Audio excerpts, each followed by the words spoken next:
Hey you, are you feeling like an imposter again?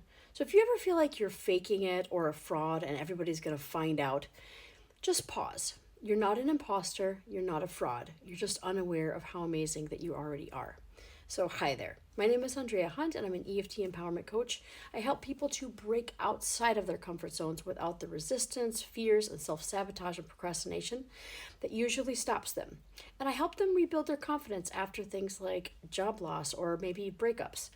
Not because I am some fearless badass, but because I learned to have the audacity to do things anyway by regulating my nervous system for change using EFT tapping. Sound like something you need? Stay with me. So, today kicks off my Autumn Reset initiative, and we're going to go through the letters. So AUTUMN, right? A stands for awareness, because you can't change what you're not willing to see.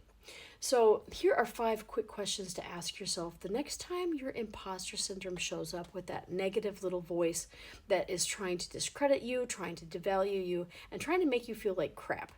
So first of all, what am I assuming that people are thinking about me?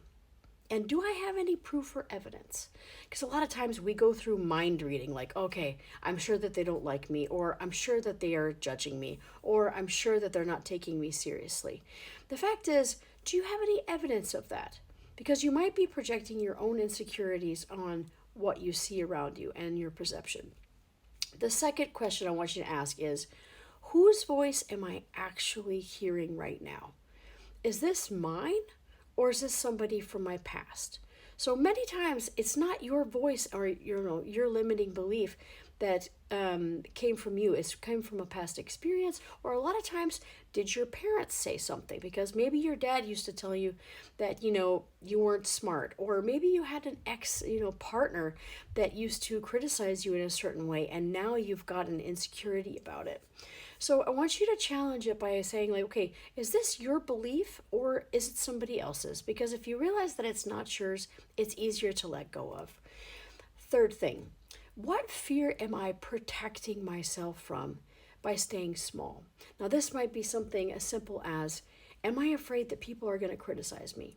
Am I afraid that getting outside of my comfort zone will cause me to be in the spotlight where I could be, more scrutinized? The fourth thing, what evidence am I ignoring that shows that I am capable? And a good exercise to do in this case is write down 5 things that you have achieved that you're really proud of. Did you do something in high school, like win a trophy? Did you, get picked by your manager to present to a client? Did you have a really good sales day, if you're a salesperson?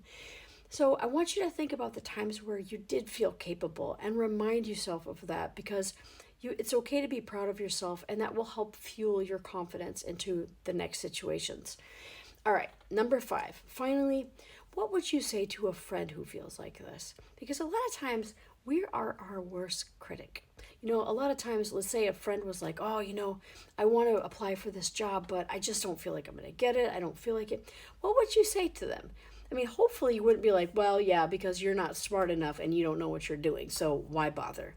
Obviously, that would be a terrible thing to say, and I hope that you wouldn't say that to a friend or somebody that you care about. So why would you talk that way about yourself? So every time you pause and you ask these questions, you break that brain cycle, that pattern, that loop that keeps you stuck in being fearful and playing small. Awareness interrupts that autopilot response that you already have that's not helpful when you want to grow and change. It's the first step to rewiring your nervous system for confidence instead of programming it continuously for fear. So when you start noticing that story instead of being that story, I want you to realize that you're starting to get your power back. So if you add EFT tapping to that awareness, you can calm the stress response while teaching your brain a new association that it's safe to show up even when it's uncomfortable. What is EFT tapping? Well, if you follow my channel, you already know. If you don't, it stands for the emotional freedom technique. We use our fingertips to tap on acupuncture points on the face, and this helps you to release fear, release the stress response, and tell your brain to get out of that fight, flight, or freeze. So this is day 1 of my Autumn Reset series. So go ahead and check in with me every single week. I will have several videos in terms of this content. Over the next couple weeks, we're going to be moving through AUTUMN, awareness, unblocking, tension, unworthiness, mindset, and nervous system nurturing. So if you're ready to let go of self-doubt today, you can go ahead and sign up for my Autumn Reset EFT program. It will help you to rebuild your confidence, reset your nervous system. And I've got 5 personalized sessions on sale for €599. That is including all of the taxes and fees included. And let's help your nervous system remember what calm and confidence can feel like. Or if you've never had that, time to have a breakthrough. So follow along for the next coming videos, and we'll be diving into U for unblocking. All right, see you guys there. Check out the description for more information.